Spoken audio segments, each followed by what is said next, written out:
Good evening. Welcome to the September 24th, 2018 Board of Selectmen meeting. All members are present.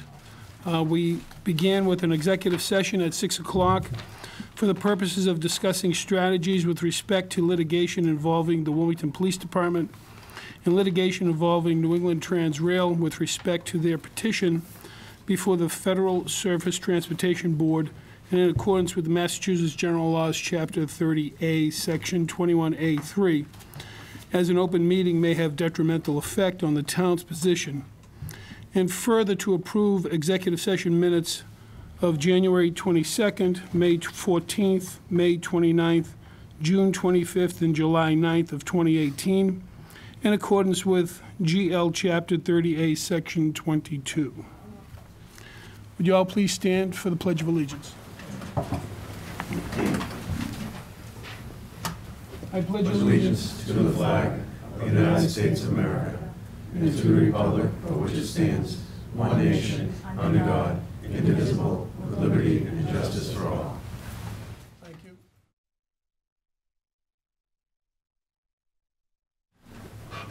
Okay, we have some transmitting of Treasury warrants 11, 11A, 12, and 12A. Is there a motion? Second. Motion by Mr. Eden, second by Mr. Bendel. Any discussion? All in favor? Unanimous.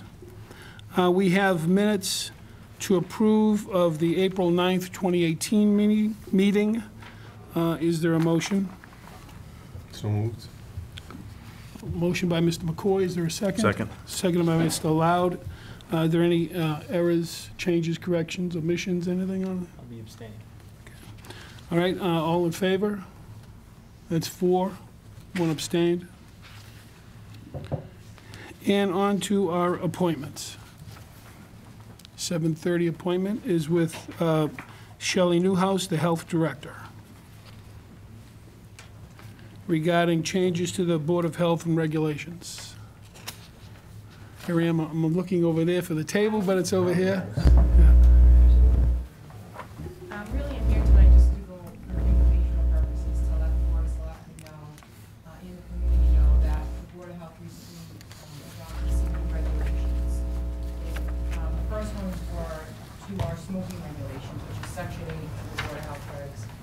We made some housekeeping changes to some definitions and cleaned up some of the verbiage in the regulations. But the two most important things, what we did was we added Section 8.24, which prohibits the sale of flavored tobacco products, which means none of the stores in Wilmington, as of October 15th, can sell Juuls, e-cigarettes, vaping liquid, flavored blunts, anything that you might associate with having a flavor to it other than regular cigarettes. So we're trying to, it's hard to compete with Amazon because I feel like that's where all these kids are getting these things, but anything that we can do as a community to stop these products from being on the shelves, and that's what we decided to do. So as of October 15th, you will slowly start to see these things being removed from the shelves. So I've talked to some of the retailers, they've gotten notice, just been going over things, and they're actually pretty receptive to it. So that was one of the big changes that we made. And we also added Section 8.25, which we're limiting the number of tobacco sales permits in Wilmington. So right now we have 21 tobacco sales permits, so that's all that there ever will be. So the only way that you can get a new tobacco sales permit is someone would have to close up shop, and then there would be a free permit, so the next person would get a permit. So those were our two most important regulations for smoking that we recently adopted. Did you guys have any questions on the smoking before I go to our next?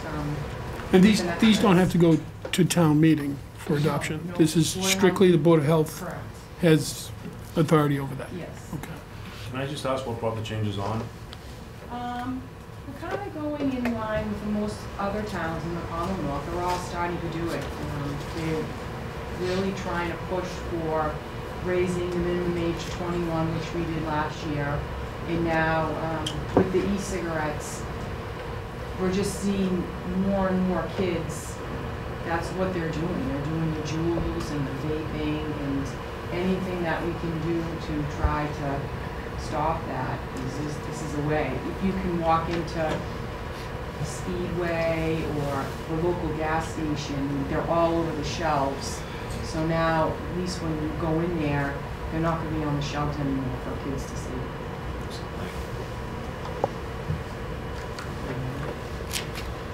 So our other regulations that we just approved were, the state of Massachusetts wants pretty much every Board of Health to come up with regulations regarding rDNA. And rDNA is recombinant DNA molecule technology. And it's not very exciting, but it's, think of it as gene therapy. You would use it, and companies would use it for research and technology, trying to manipulate genes to maybe fight disease, to come up with new pharmaceutical products to fight disease. So these regulations really help us at the Board of Health keep track of these companies in town that are doing this work. Because some of this work could be hazardous to the communities. There's certain levels of laboratory sciences that they use, and we're trying to limit what really comes into town. We're trying to keep track of them. So right now, I think I have about 4 companies that are doing this kind of technology in Wilmington. 2 for sure, one being Charles River Labs, who was very, very helpful to me in making these regulations. And the other one is a company called ChemG on Industrial Way. And I've got a couple more that we think are out there, but we're gonna, I'll reach out to them and see if they are doing this kind of technology. So it's a pretty, there's a lot to the regulations. There's a permit application that will be created so that we can keep track. There'll be plans that these companies will have to give us explaining what kind of gene therapy or rDNA work that they're doing. We would just keep track of those going forward. Thank you. Does anyone have questions? Yes, Mr. Just Mallon. have a comment, if I could. I want to just thank you, Mrs. Newhouse, for the presentation, and I appreciate you staying up on this specifically in regards to trying to keep our young people safe here in town. So I appreciate those efforts. Thank you. Thank you. Just one quick question, and I may have missed it. These new regulations, how are they getting out to the public, to the businesses? Sure. So the new regulations will be published in the paper this week. And to all our tobacco permit holders, we sent out a notice to them, a little neon postcard, explaining to them the new smoking regulations. The rDNA regs, the recombinant DNAs, I'm really just going to have to go out and try to find these companies. But you'd be surprised, like Charles River Labs and, say, ChemGenes, they know the other companies that are doing this because it's all competition. So we've been trying to figure out who we are, who they are out there, and that's how we'll do that. Thank you. Anybody else? Mr.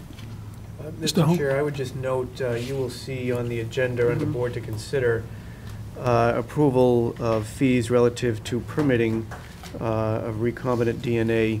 It was both Shelley and my understanding initially that the Board of Selectmen had to certify or approve of the Board of Health changes, or in this case establishment of fees for licensing of recombinant DNA. Actually, in consultation with counsel, and I received this opinion on Friday, he notes that this is not, the Board of Selectmen is not required to establish the fees here. The Board of Health is authorized pursuant to provisions of General Law, Chapter 111, Section 31, to establish reasonable public health regulations, and may, in my opinion, establish fees for services provided under such regulations. Therefore, in my opinion, notwithstanding the town not having adopted provisions of GL 40, Section 22F, the Board of Health may establish permit fees pursuant to GL 111, Section 31. And Chapter 40, Section 22F was a statute which, according to the town clerk's office, the town has not established or enacted, but it would allow individual boards and committees to set their own fees, but we have not accepted that. So his opinion is that the fact that the Board of Health has already voted on these fees, the fees are in effect. Okay, sounds good. And the fee for the new regulations, for a new permit for RDNA will be $500. And that's pretty consistent with most of the towns in our area. It's middle of the road. They go anywhere from $350 to $750. So 500 is sort of in the middle. I think that's plenty to cover administrative and research costs for my office. And then the renewal fee is The renewal fee will be $100. after that. Yeah. Okay. Is everybody all set? Question? Thank you very Thank much. you. Appreciate it. Our 7:45 appointment, it's actually 7:44, according to my trusty cell phone here. We have Fire Chief Joe McMahon and Deputy Chief William Kavanaugh here to give a presentation, and we have a number of firefighters in the audience. And gentlemen and ladies, thank you for being here, and thank you for what you do day in and day out on behalf of Wilmington.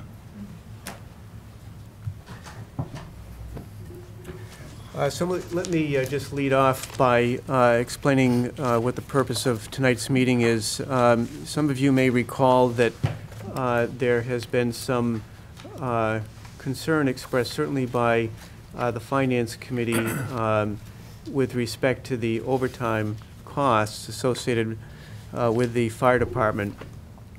And at the request of the Finance Committee, I had the chief and the deputy, D. Casey, the assistant town manager, Mike Morris, and myself, met with the Finance Committee back in August of this year to talk about the overtime and more generally the staffing situation.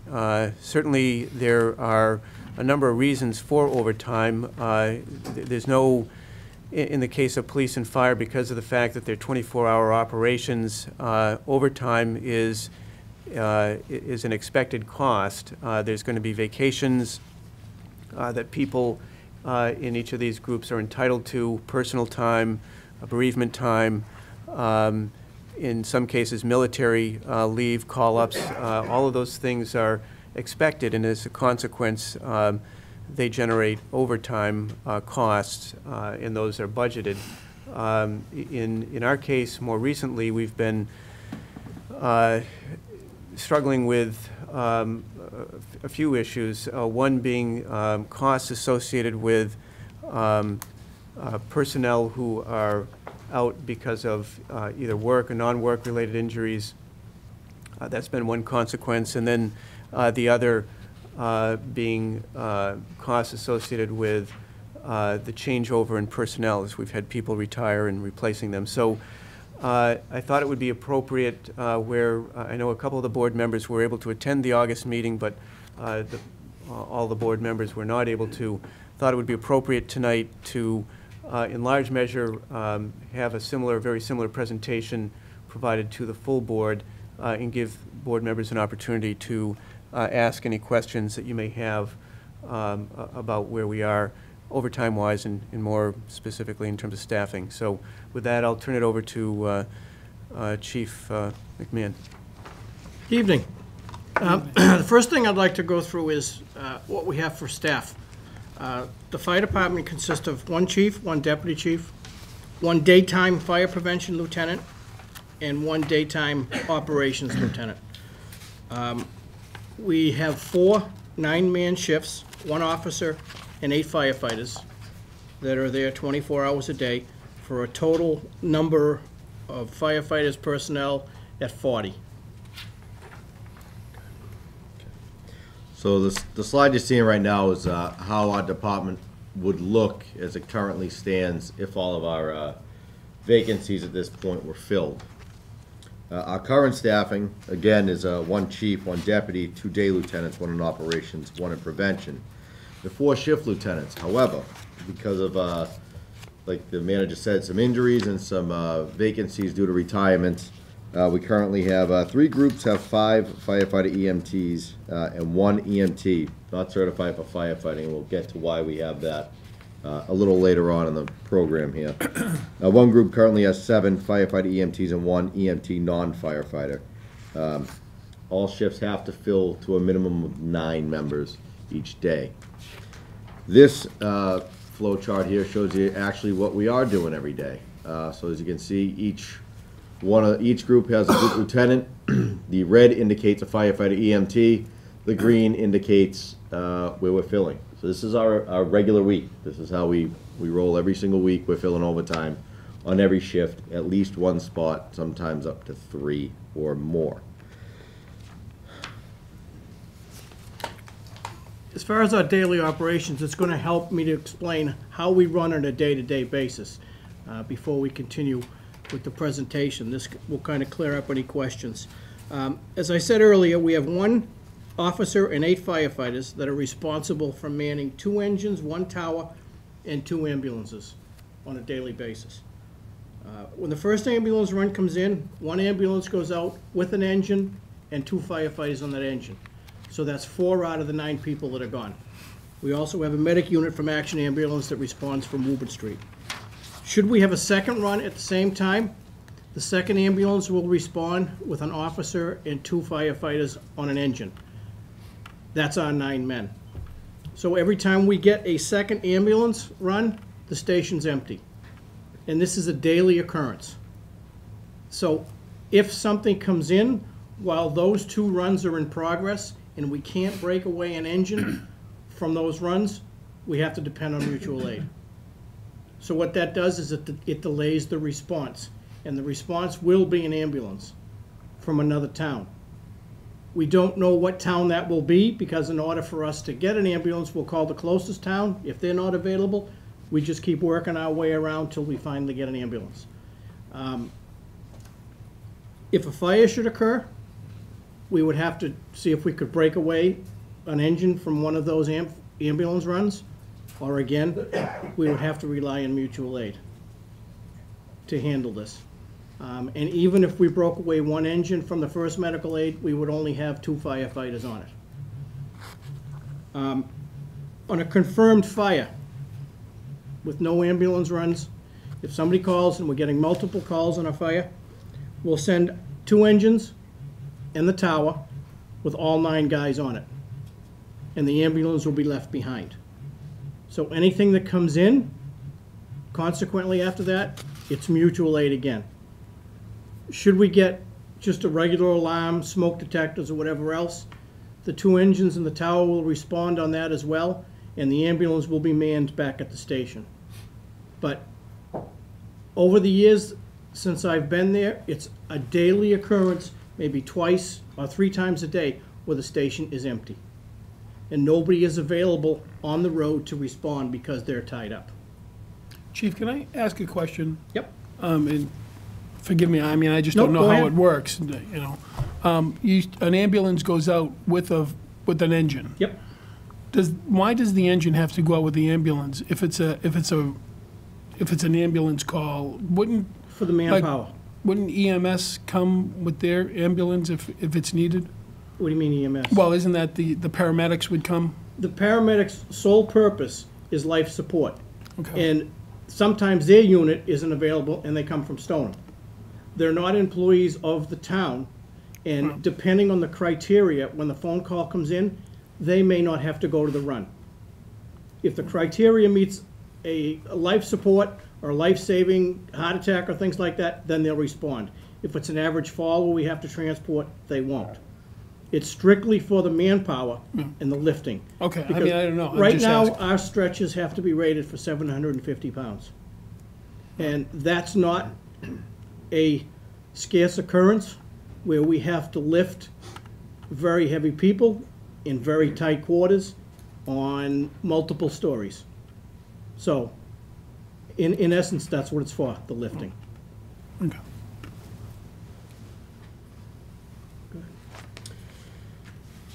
All right, so what we have here is we pulled the the runs from 2009 to 2017 out of our reporting system.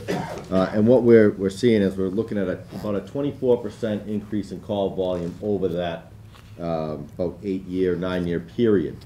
We looked in to see if there's anything in particular that's really causing that, and we can't find anything except for the fact that we're just busier.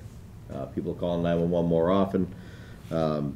So that's kind of what that's trying to show you, is that we are seeing that increase in runs annually, and it's on a pretty decent incline at this point.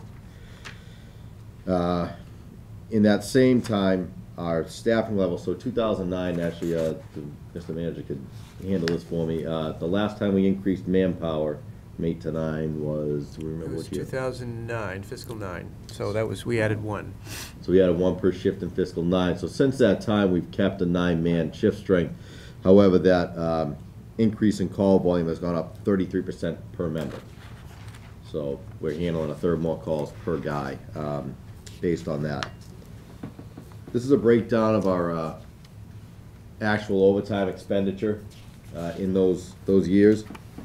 As you can see, in 09 we were 377,000, just over. Well, actually, I'm sorry, yeah, 377,000. Last year we were just shy of $1 million. And again, a lot of that is due to having a backfill due to injuries and vacancies. The next slide will give you what we actually had scheduled, or but budgeted for in overtime. The blue indicates the actual budget overtime, which every year when we sit down and do the budget, we look at vacation and personal time, the average sick, and some military, some oh by the way things that come up that we've seen an average on, and we get that number. That's what we present to you in the FinCom when we do budgets. The red number is a training budget, which our first year was fiscal 15, and that has become invaluable to us to be able to get back coverage for our members to actually train. We are busier, so the ability to have a full shift out and actually do some on-the-job training with the houses we get from contracts and stuff is scarce. So we'll typically backfill for that. That one gray box you see on the far right, fiscal 18, that was something Chief McClellan had put in, was for an ambulance overtime. We were attempting to run a second ambulance 5 days a week, 8 to 4. And when we started to see the sharp incline in overtime last year, we cut that down. About 44,000 was used out of that account, and we stopped, and that was actually transferred into our overtime budget to help offset. This pie chart, you guys don't have the numbers on this, although I do. The blue section is the scheduled overtime. That was the stuff that we had budgeted for. It's about 66% of our expenditure last year. 5% in the yellow, that was our ambulance overtime that, again, we had cut short. The red is a 29% of our overtime allotment for last year. That was what we were paying for injury and long-term sick. Now, long-term sick by our contract is any injury or illness that happens off duty in excess of 72 hours or 3 consecutive tours of duty at the station. So 29% of that money is injury or long-term sick. This one here will tell you our injury and long-term sick by year. So since 2015, these are hours that were lost to injury or long-term sick. In 2015, we're at 3,448 hours. We saw a decline to 2,448 the following year. We saw an increase in 2017 to 3,124 and a half hours. This number here on the far right for 2018, that is only to July 7th, which is when this was all put together for FinCom. And I didn't update those just so we're all getting the same picture. As of July 7th, 2018, we're already at 3,521 and a half injury time. The green block is our fill tonight. So these are the vacancies that, due to the length of time it takes to refill and certify a member at firefighter 1-2 level through the Mass Fire Academy, we're having to backfill that spot just for that reason. So these are just vacancies, and that was 2,552 hours. The next chart will just show you that in a money sense. So just 2015 with 159,814 in money spent on injury, and as of this year, up to July 7th, we were 163,221 on injury and illness, and or long-term illness, I should say. and $118,285 on backfill. So the next slide takes you through the timeline to fill a firefighter position to capacity.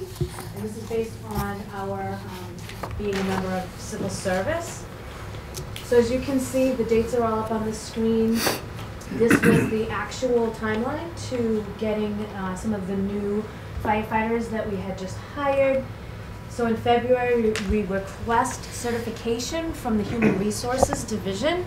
And we can't request the certification for a new list of eligible people until there is a vacancy. That gets approved by HRD. We have an interview session.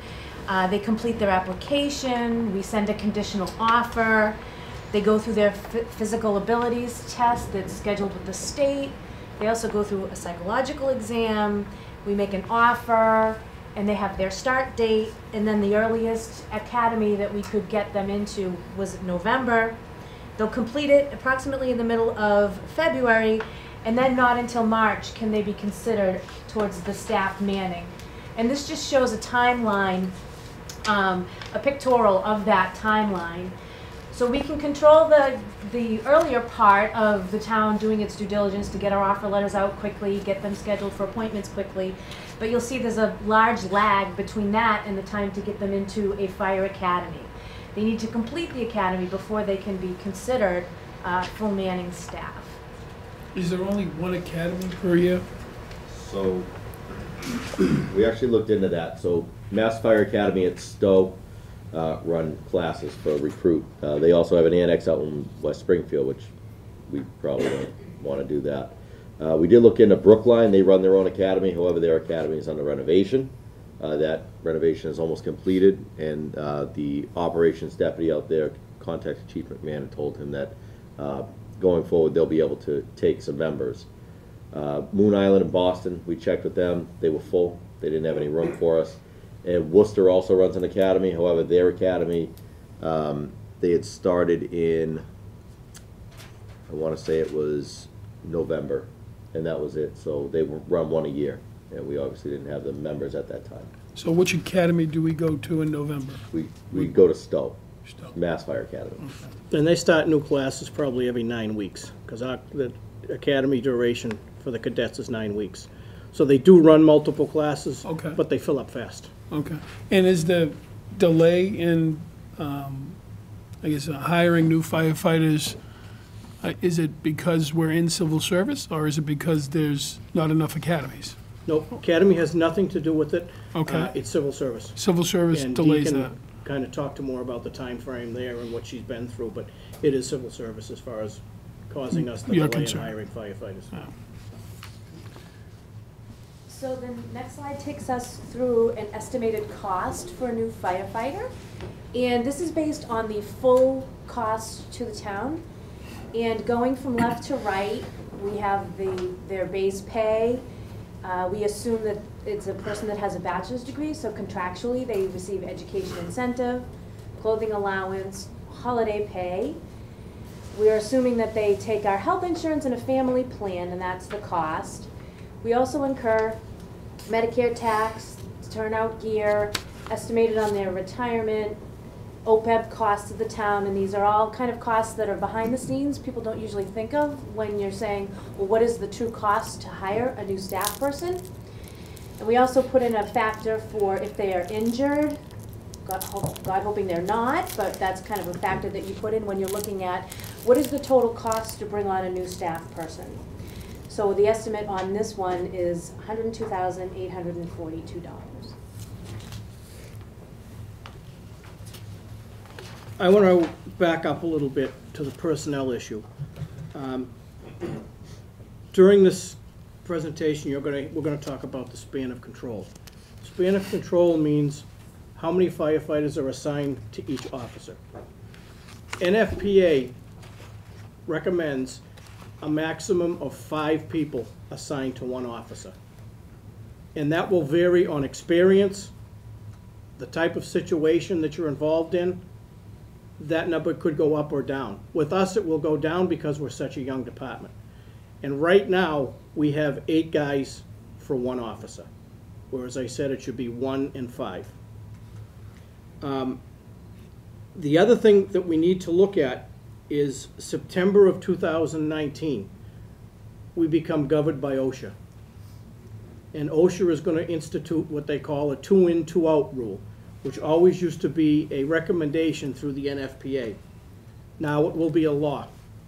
What that means is if we have a fire, 2 firefighters go in, there has to be 2 firefighters standing outside with all their gear on, ready to go in and relieve them.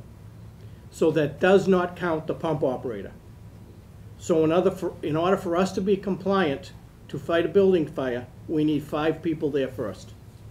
The only way they override that is if there is a life safety issue. So as I said earlier, when we respond on our ambulance run, when that second ambulance run comes in, we will be non-compliant because there will only be 3 people on that engine if it breaks away to go to a fire. And if that's not the engine that breaks away, the engine from the first ambulance run will break away, and that only has 2. So we either take something out of service or we hire people. And as far as I'm concerned, taking something out of service is not an option because we're spread too thin as it is now. And this will not be a recommendation. This is finable. So if we decide to fight a fire with 3 or 4 people, not only do they come after me, they will fine the town as well. And this will be September of 19.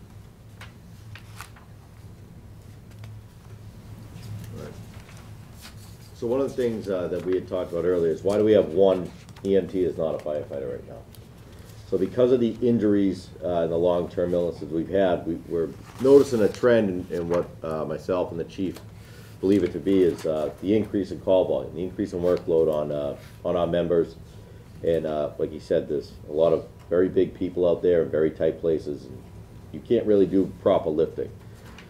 So the 4 new hires we had this last go around in June, we decided to, with advice from the town managers, to put them on, get them working on the ambulance because none of them had EMT experience. Well, one of them had EMT experience actually working on a truck. Put them on early, help take some of the workload off of the guys that are on at this point. Give them some valuable experience before they go to the academy with the firehouse, the equipment, the ambulance itself.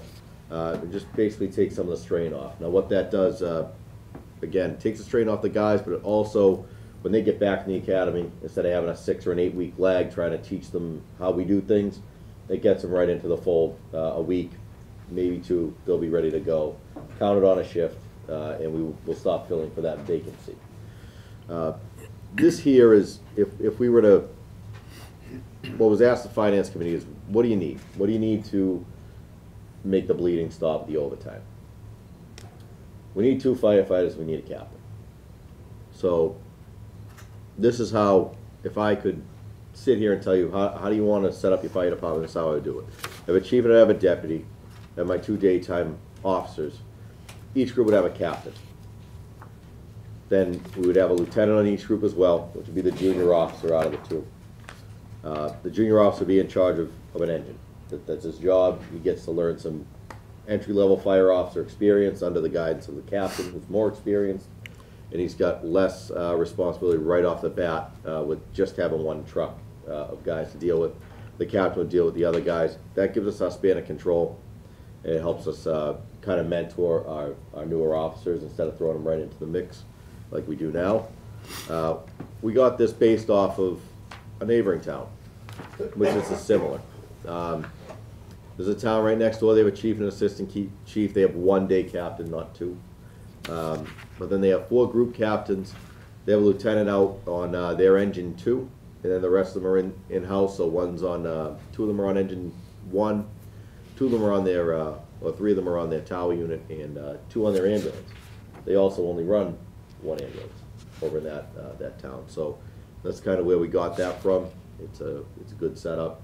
The other thing this does for us is if, I know we've had numerous discussions, and we'll have another one about a possible substation, we'll already have the manpower available to slide down into that position.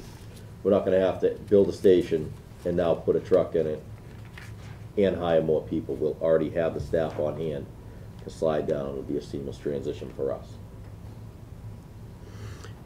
Will this scheme here, layout, cover the OSHA requirement as well? Yes. Yes.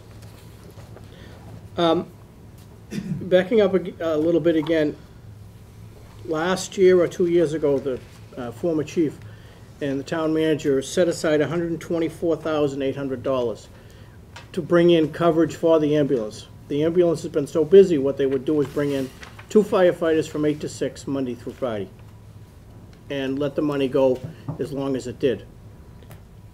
What I did when I came in is, rather than putting the money towards the ambulance, I decided to, when we do the first transport from the ambulance, we call 1 firefighter in. When we do a second transport within the same time frame, we try and call a second firefighter in.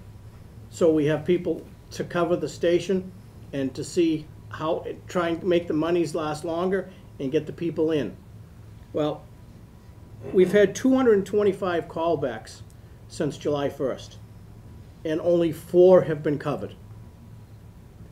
The guys have been working, some of them up to 124 hours a week. So the days of us being able to call people in from home are just non-existent anymore. I've been here since 1982, and I've never seen a summer like we had this year. Every injury we have right now, and as of 8/14, we had 6 people out on injury. 4 may be long-term, and I think 4 required surgery, all directly related to the ambulance. It's repetitive, it's numerous times a day, and I can't say enough about the guys that stepped up and covered these shifts all summer long.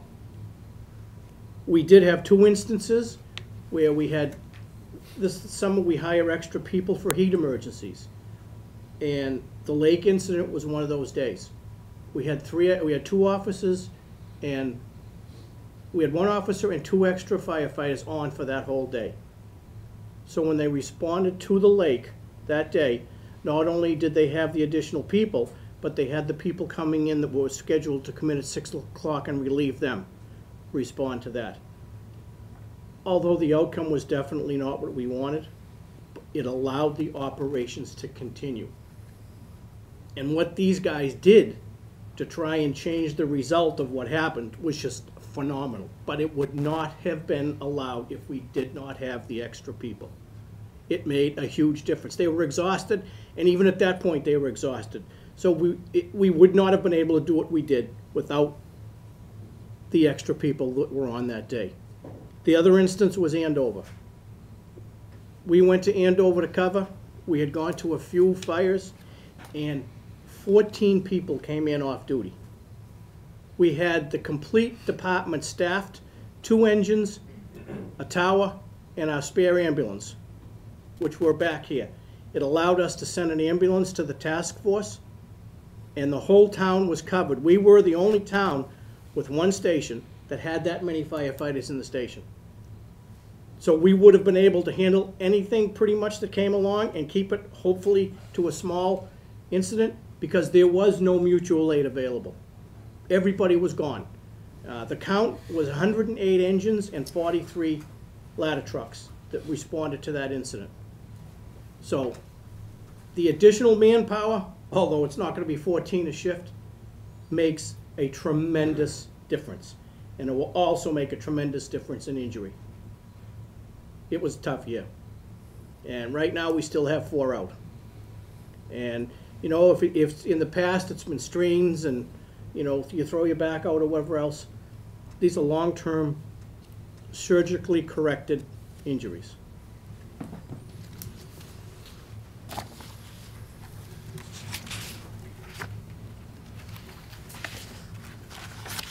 Chief, so you're asking, well, you're proposing that we hire 4 new captains, well, 4 captains, hopefully within the department. Yep. You would have to replace them. You have to replace the lieutenants. The lieutenants would take the test, and They Okay. would move up to captain, so yeah, there'd be 4 hires So then you either way. replace the lieutenants with Yes, a firefighter. So you're gonna need to hire four new firefighters, no, we're looking at 8, 8. That's on top of the 4 that you already have. correct. Are we gonna be in compliant by September of 2019 if this goes forward? Hopefully it does go forward.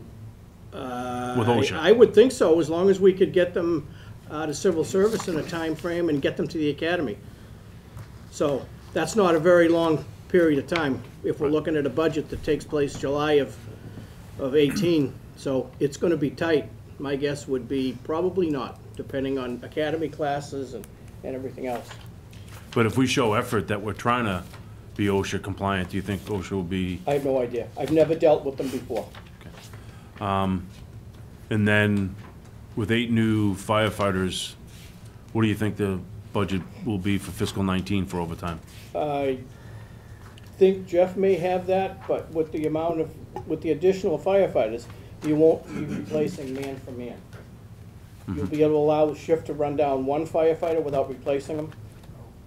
So you'll see a cost difference in the overtime. What that dollar figure is, I don't know. And I can't give you a specific figure right now. Certainly to the extent that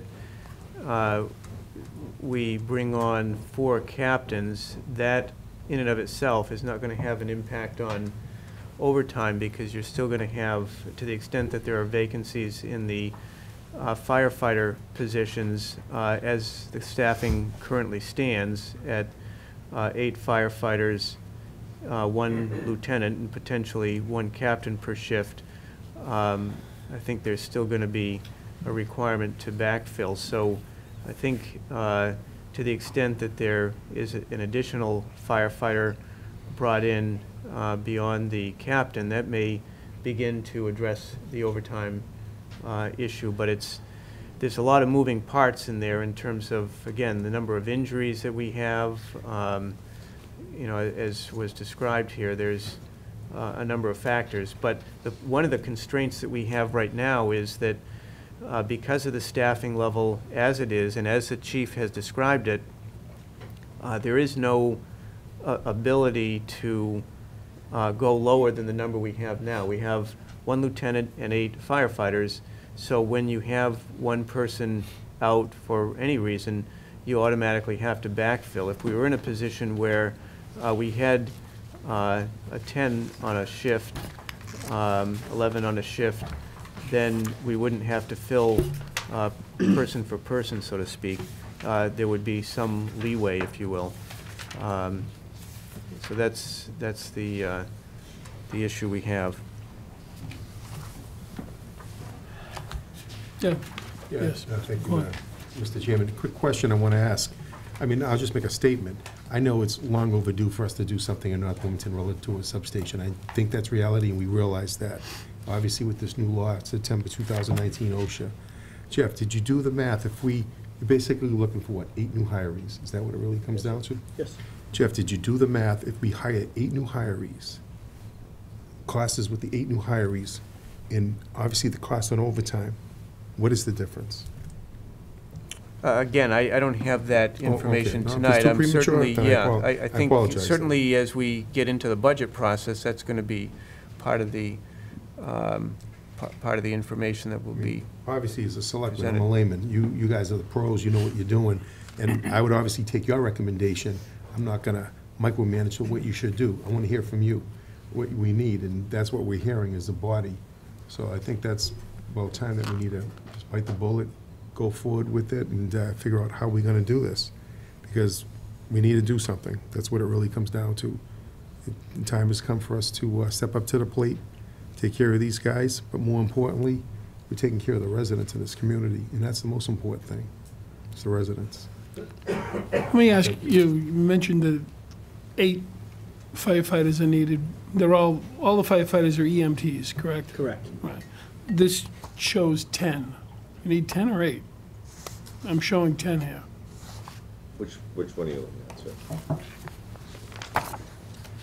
The first chart where it shows, So that's, so the first one with the red and the green? Yeah. Is that what you're looking at? That's our current situation, we're at 9, so, because I count 10 empty blocks. Unless I'm, Oh, I see what you're talking about. see what I'm saying? Yes. So So- does that represent you need okay, 10 yes, firefighters? Okay, so All right. let me clarify that. So you're looking at 10 empty blocks. However, we still have 4 out on injury. So bring us down as those members return. We should be able to bring them down. Also, in that graph there's going to be 4 members who we currently have that are filling vacancies. So for Chief McClellan, Deputy Donovan, Lieutenant Woods, and Firefighter Leveroni had all retired in the last year. That's what these 4 new hires we have. They're sitting there filling those slots. So you could take basically 1 off of each. And you have some injuries in there as well. So it'd be 8. If all of our injuries came back and our 4 came in, that would cover this. And then you They would all 2. be red, and then we need 2 per shift. So that's your 8. If your 4 come back off of injury, we're taking 4 off of there. Mm-hmm. You've already hired 4, so that's a Yep. total of 8. What are we missing? You're Joe? showing 10, so that makes 2. 4 injuries. Am I missing something? Yeah, Yep.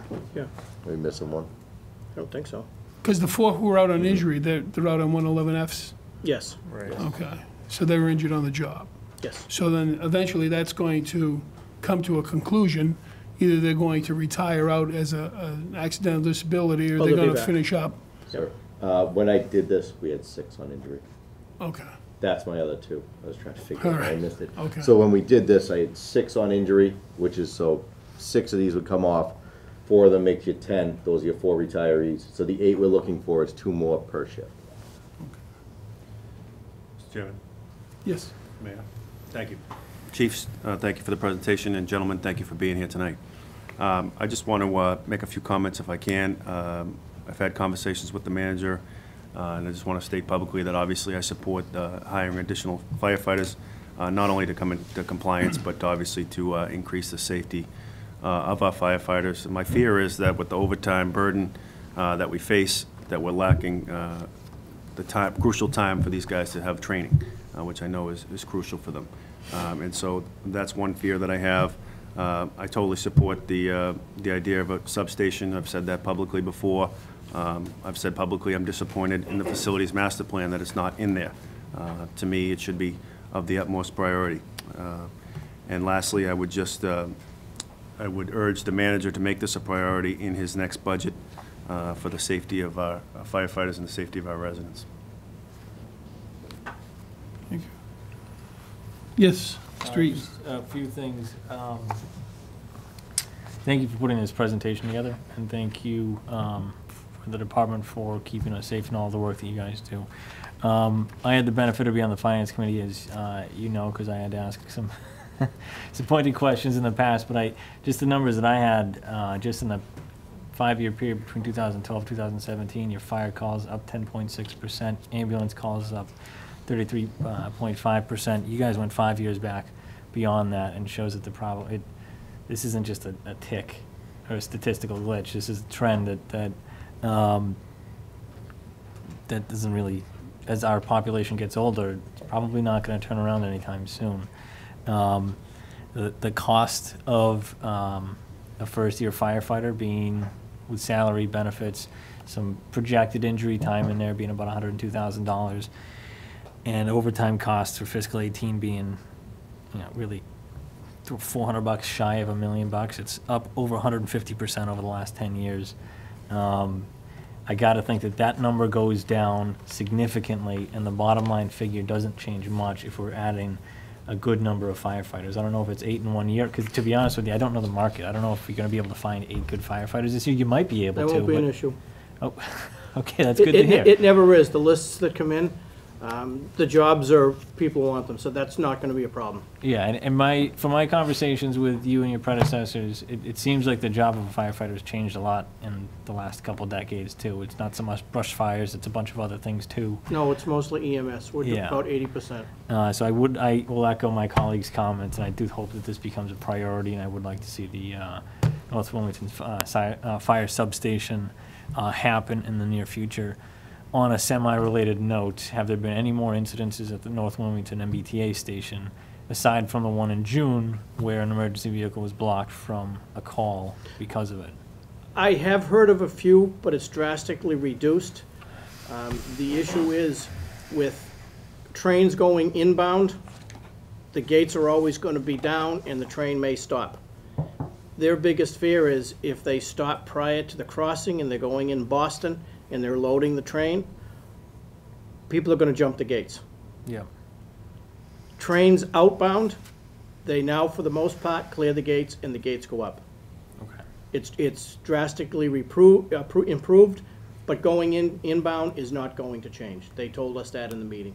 That will always be an occurrence, So unless they make the station bigger. I apologize for cutting you off. I know that there has been discussions about changing some of the layout of that station. Am I putting the cart before the horse a little bit here, or would any proposed change alleviate that problem? In other words, the loading of inbound passengers, would that still block, would the gates basically still fall down on 62? I think the way the Keolis left it was, the only way that would happen was to update the station, because the platform is too small. Okay. And the trains have gotten larger and the platform has gotten smaller, so if that does happen, yes. Okay, I don't want to go any further down this rabbit hole, because I think that's another issue that you folks have to deal with, and I do want to stay focused on the issue of personnel here, but thank you very much for this presentation, and again, thank you guys for what you folks do. Thank you. Selectman Lott? I also agree with my colleagues and wholeheartedly support this plan. I said that at the FinCom meeting. I think it's needed for many reasons: the safety of our firefighters and firefighters, the safety of every resident in town. So I would be wholeheartedly in support of this, and like Mr. Bendel said, urge the town manager to get this ball rolling. So thank you for your presentation. Thank you. And thank you guys out there, and be safe. I extended the invitation to the Finance Committee. At any point in time, you gentlemen would like to come down and get a tour and observe what we do, let me know you're welcome anytime. Thank you, appreciate that. Are there any other questions? Town manager, anything? No, I think there's no question that staffing is going to be an issue. The biggest challenge, quite frankly, is going to be doing it in a way that's not going to shock the budget. When you're talking about 8 firefighters, 8 personnel of any sort, that is a large cost, and between now and the time the budget is finalized, that's going to be one of my priorities, to figure out how we can do this in a managed way. I think we're all set. Chief McMahon, Deputy Chief, thank you very much for the presentation. Very much appreciated. And also D. Casey in the back, thank you for the presentation.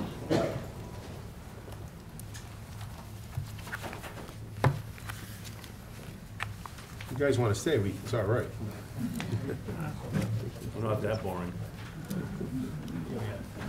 No need we are.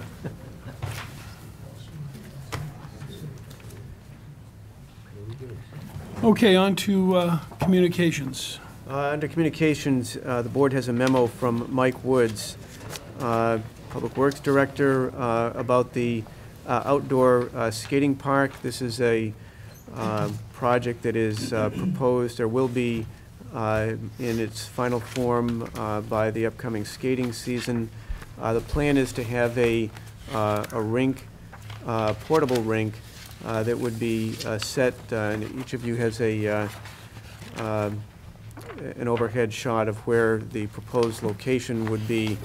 Essentially, it's at Rotary Park on the Church Street side of the park. And the plan is there's a particular vendor that Public Works has in mind after consulting with a few different outfits that do this kind of thing. The rink would be 52 feet by 100 feet. Approximate cost is $4,834. We will be looking to fund that through recreation funds. The 4-week lead time for shipping and about 3 weeks for installation. The plan is to order the rink in October, mid-October, and then expect to have it ready to go in December. We're also looking to have the area illuminated, and that'll be in conjunction with Public Works and RMLD. Just a question, maybe I see Mr. Woods is in the back. How will this affect the turf underneath? Will it affect the turf underneath? And how about storage of the unit once it's put out and then put away? Where is it going? The first question on the turf, we don't believe it'll cause any damage. It'll be a little flattened, but by mid-May, it'd be, you won't even know it was there, based on everything that we've read about.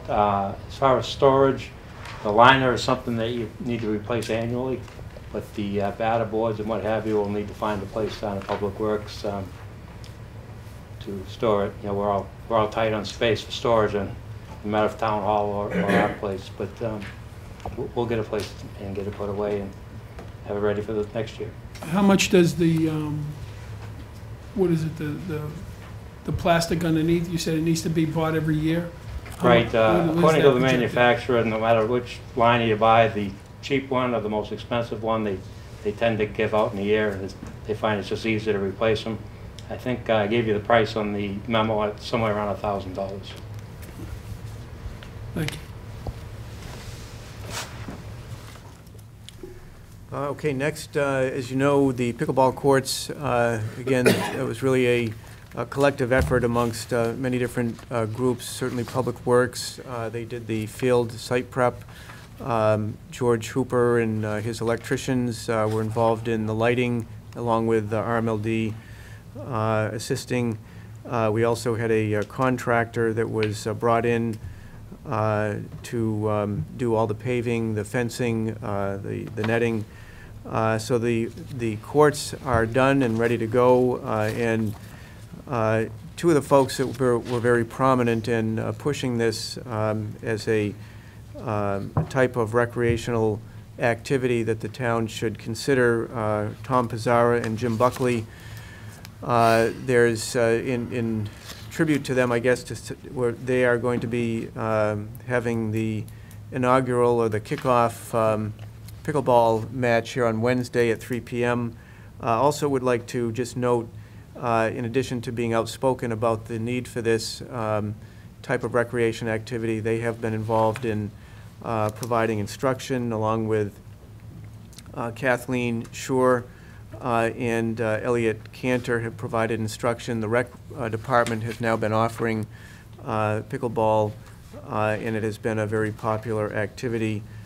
So I know there was some skepticism early on, but this is something that other parts of the country have been doing for some time, and so we're fortunate now to be able to have that opportunity here in town. Then just wanted to update the board on the status with the plastic bags. You'll recall at the annual town meeting, we had a petition article that was seeking to ban certain types of plastic bags as an environmental issue or concern. Shelley Newhouse, the health director, provided a memo on that. Notification to the retailers has already been happening. It also will go out in in mailings that will be going out as part of the application process for food establishments. We're One Wilmington and Rotary are providing reusable bags that will be made available. We'll also plan to note it on town topics and certainly through the electronic media. So we expect that the establishments will certainly be well aware of the new change, which takes effect on May 5th of 19. Then the next item, final item is in terms of agenda is a memo from me with regard to one of our fire engines, actually Squad 1. I received notice last week from the chief that the manufacturer had conducted an inspection of Squad 1, and because of the rust that has taken place on the frame, the vehicle is deemed to be is recommended to be taken off the road, which it has been. This is a 2002 Pierce pumper.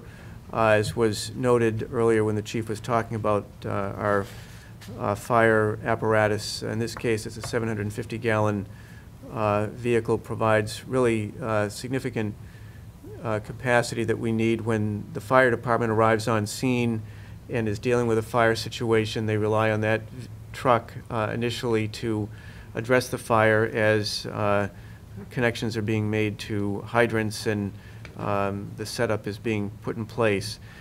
So what, really through the efforts of both the chief and the deputy, they've looked at alternatives and what we can do in the interim, and it appears we may have an opportunity to have a loaner on a short-term basis. I don't want to go into too much detail because that is still in the works, but it seems like it's going to come to fruition. So that'll help us out in the short term. In the long term, the options really are either to refurbish the existing vehicle, to purchase a new vehicle, either outright or through a lease purchase. And really those are the options we're looking at. Clearly this is not a expenditure I anticipated. I've notified the Finance Committee, had a conversation with John Doherty at the end of last week, just giving him a explanation as to what was going on here. We will certainly be working on putting together the details. Again, the chief and the deputy have been looking at the different options, and I would expect very shortly to get some recommendations back to them as to how to proceed. The option, the source of funding that we would have at this point would be the Finance Committee Reserve Fund, which is $600,000. Typically, that fund is not tapped, if you will, until the spring of the year when we close out accounts that may have overages in them. I think we'll, at this point, be looking to have a conversation with the Finance Committee about using that source this year. The other thing we're looking at is the prospect of a trade-in, which will presumably reduce the cost for this fire apparatus.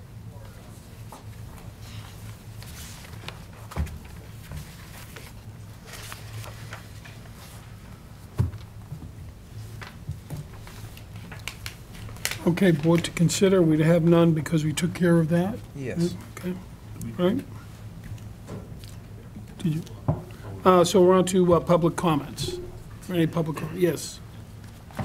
Hi, good evening, gentlemen. Frank West, 2 Birchwood Road. First, I'd like to congratulate Greg Bendel on becoming a dad for a baby girl. With Grace, I believe. Very much, yes. So congratulations. Wish you a lot of happy years. And Appreciate that. Thank you, Frank. that said, I just wanted to talk real quick about the Secretary Ash that was here last week and some of the comments. I really got thinking about some of the comments that he was making and talking about how he did a lot of work in Chelsea and was talking about, you know, the fact that he was driving by certain condo and townhouse developments and was seeing that at 1 1/4 spaces per unit, he was seeing a lot of empty spaces and things like that. And first of all, this is Wilmington, it's not Chelsea. You know, we're more of a commuter-driven town than Chelsea is probably more of a walk space town or a combination of both. So when you guys start thinking about, you know, when we talk about the affordable housing and all that, and trying to, you know, increase the amount of units per acre and things like that, you got to take this up into consideration that, you know, he was talking about maybe you could probably take some of the parking spaces out and maybe create more units. And I think in a town like Wilmington, especially if you're looking at the far reaches of the town, you know, you're going to be looking for places where people are going to be driving as opposed to, you know, walking. So I think the parking is really important. And you know, the other thing that he was talking about as far as taking land by eminent domain for economic development. I'm sorry, I mean, I own land on Main Street, other people own businesses and stuff. I mean, to me, eminent domain should be, kind of a last resort as far as, for the whole public good, not so that, we can kind of get a Whole Foods or something like that. And, he made a comment about, he was proud that he took over a piece of land that had a car in the middle of the road with a flag on top of it. Well, I hate to say it, it's not the most sightly piece of property, probably obviously not the highest and best use of the property. But if somebody's paying taxes and I mean, within reason, I mean, we should not be looking to take land in that respect.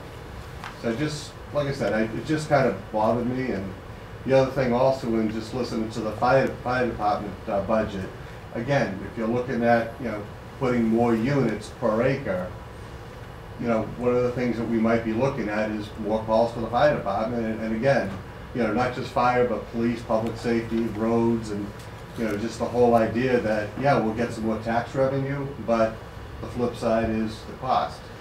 So it's just, like I said, it's just, we're Wilmington, and I think we need to keep the idea of Wilmington in mind. And it's great that man did a lot for Chelsea and maybe neighborhood communities. Last thing, he was talking about focusing on certain elements of the town, like picking like 2 or 3 different areas as opposed to, looking at the town as a whole. We have a master plan committee. We have a master plan that was voted on by the town, and a lot of people put some good hard effort into that. Our neighboring town, North Reading, for example, is doing a master plan right now. So I mean, if it's such a bad idea of sorts, why is North Reading doing it?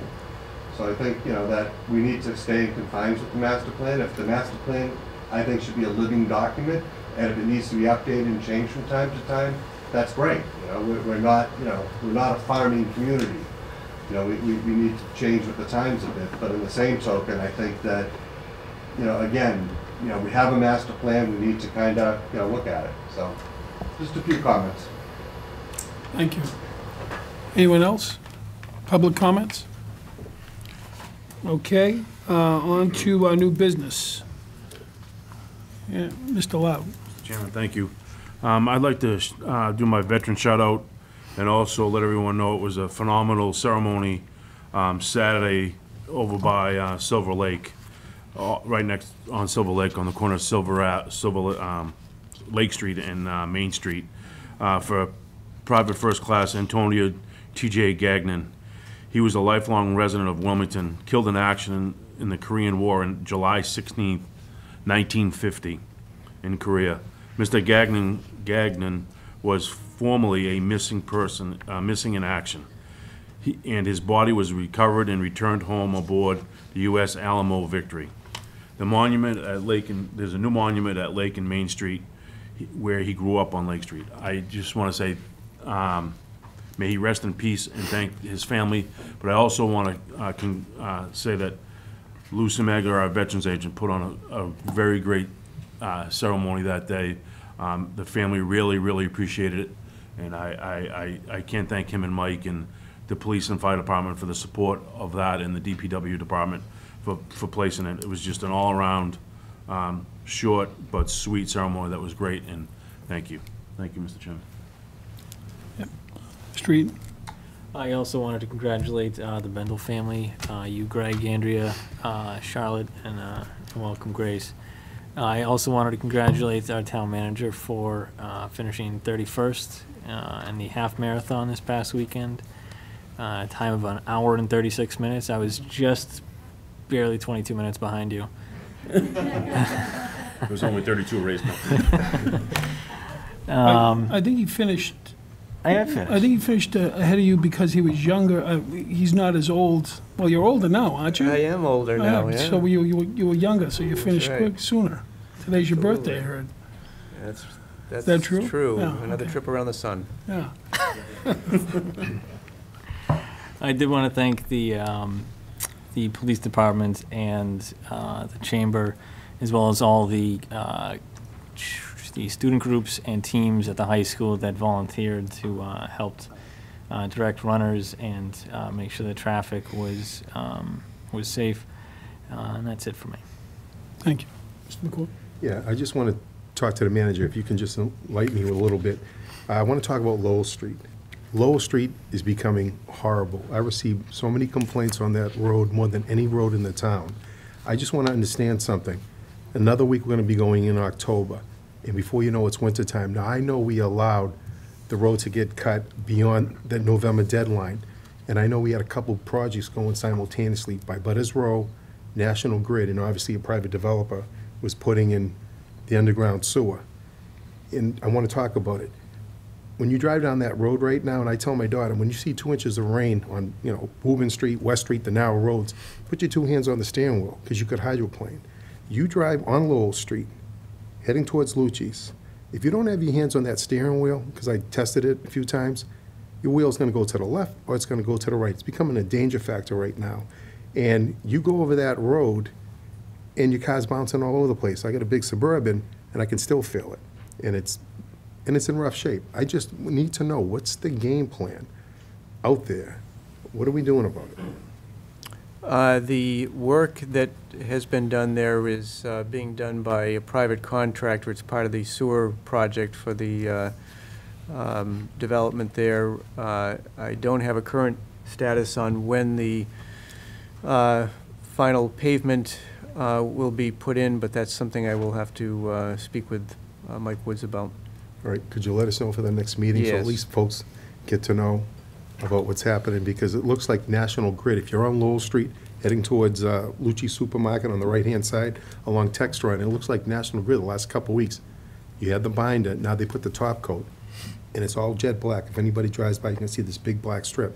It's beautiful, it's nice and smooth, but where the sewer is, it looks like it's caving in a little bit. It's dipping down. And if you take a look at certain areas of the hot top, and I stop, and I know a couple people beat behind me, but I want to be sure what I was talking about. You could actually see the hot top right here, and it's like the other piece of the hot top on the bottom. And it's a huge crack where water can go in. Now, we did have a little bit of a cave-in sometime in January. I remember I had my hip surgery, I'm home recovering, I got a couple phone calls, and I remember calling the police department. I said, make sure you take pictures of this, because we need to see it. I just would like to wait till the next meeting to understand what's going to happen. I will get a status on that. I know, just as a matter of any road, when there is work done to it, there's an amount of settlement. In fact, one of the reasons they don't put the final binder coat on immediately after doing the work is because of that settlement factor. But let me get the details, and I'll That'd be report good, back. because it's been close to a year now, so I think the ground has somewhat settled. So Right. at least if it can look just like National Grid, what they did, I think people would be satisfied of that area of the sewer line. But if you wait, I'll wait till the next meeting. It would be nice to get an update. Thank you, Mr. Manager. Thank you. And by the way, congratulations, Gary. Thank you very much. Sorry. Appreciate it. Thanks. Better you than me. Mr. Bendel? Thank you, Mr. Chairman. I just want to start by saying I really appreciate my colleagues and others who have recognized my family here tonight. I really appreciate it. My wife and I are obviously very excited to welcome our second daughter this weekend. And as I mentioned a few years ago, when our first daughter was born, we just consider ourselves so lucky to be able to bring up our kids in such a great community. So I really appreciate everyone recognizing my family here tonight. And Mom and baby are doing well. And I'm a little nervous. I got the phone here because tonight's the first night away from the 3 girls, so just in case, I'm keeping a close eye. But so thank you for that. Since this is our last meeting in September, and we have deemed September Civility Month, I thought what better way to recognize the manager's birthday tonight than to bring him a gift. It is a box of cookies for my colleagues and I to share with the manager and lead by example here as we round out Civility Month. So to the manager, happy birthday.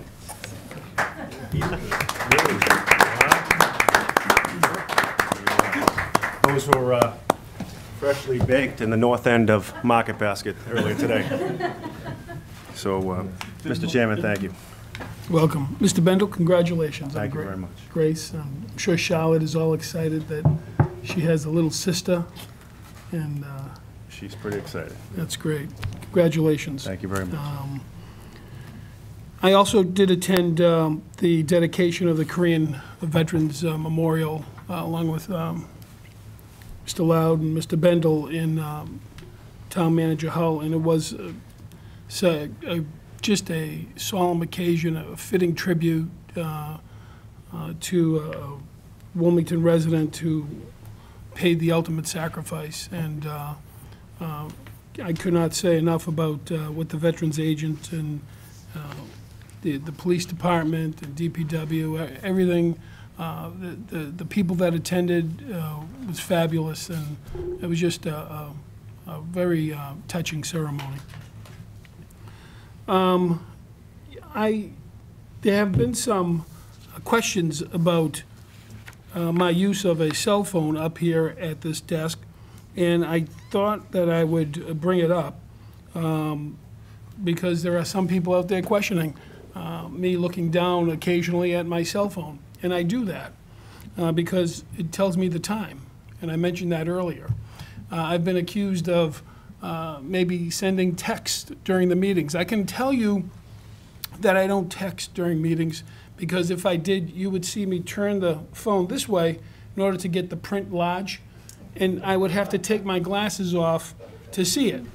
So obviously I don't do that. But I do keep the time here to try to keep the meeting moving.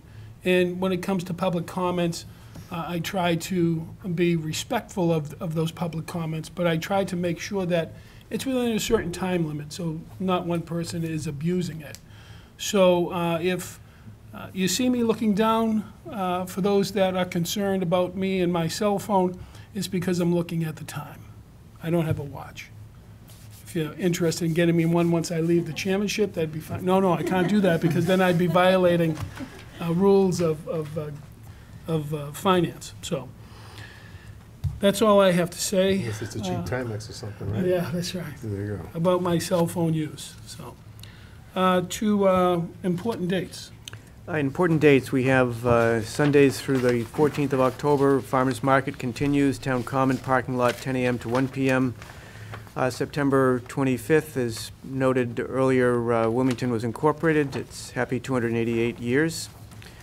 September 25th, Revive Civility, Wilmington's Future, Memorial Library, 7 p.m. This is actually a session that Rob Peterson will be moderating. October 2nd, Community Workshop on Inclusionary Zoning, Town Hall Auditorium, 5 p.m. to 7 p.m. October 8th, town offices are closed, Columbus Day. Next Selectmen's meeting is October 9th, here, room 9, 7 p.m. October 10th, brush drop-off, Old Main Street, 8 a.m. to 2 p.m. October 12th, Carter Lecture Fund, Counterfeit Cash is the name of the group. Wilmington Middle School, this is a concert at 7 p.m. October 13th, another brush drop-off, Old Main Street, 9 a.m. to 4 p.m. October 14th, Herndon Tavern Harvest Fest, 1 p.m. to 4 p.m. October 15th, Welcome to Wilmington reception at the Memorial Library, 6 p.m. to 8 p.m. Just as a side note there, that's really an opportunity for any residents who are new to town, as well as people that may have been here for a little bit and want to learn a little bit more about Wilmington, to come in. There's folks from the town hall, as well as some of our local businesses there, so it's a good opportunity to gain information about Wilmington. October 17th, brush drop-off, Old Main Street, 8 a.m. to 2 p.m. October 17th, Coffee with a Cop, Memorial Library, 10 a.m. to 11 a.m. October 17th is the last day to register to vote in the state election. Town Clerk's office will be open until 8 p.m. October 19th, Haunted Woods, Herndon Tavern, 6:30 p.m. To 9:30 p.m. October 20th, brush drop-off, Old Main Street, 9 a.m. to 4 p.m. Again, the Haunted Woods, Herndon Tavern, on the 20th from 6:30 to 9:30 p.m. Selectmen's meeting on October 22nd, 7 p.m. October 22nd through November 2nd, early voting, Town Hall Auditorium, hours to be announced. October 26th, Haunted Woods, and on the 27th, again, 6:30 p.m. to 9:30 p.m. October 28th is the Horribles Parade that the Recreation Department puts on. Rotary Park is the start, and that starts at 4:30 p.m. November 4th is the Herndon Tavern Open House, 2 p.m. to 4 p.m. November 4th, turn the clocks back and change the batteries in your smoke detectors.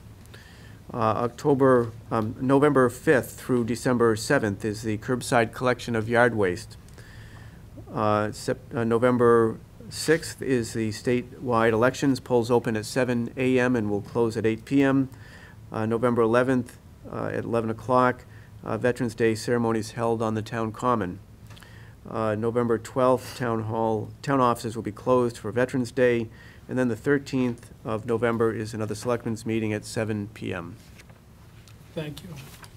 I would entertain a motion to enter executive session for the purpose of discussing collective bargaining with respect to the International Association of Firefighters Local 1370 in accordance with Mass General Laws, Chapter 38, Section 21A3, as an open meeting may have detrimental effect on the negotiation position of the town, and for the purpose of negotiations with Jeff Hull, town manager, over the terms of a potential employment agreement in accordance with Mass General Laws, Chapter 38, Section 21A2, and that upon the conclusion of the executive session, the board will adjourn the meeting. Do I have a motion? So moved. Second.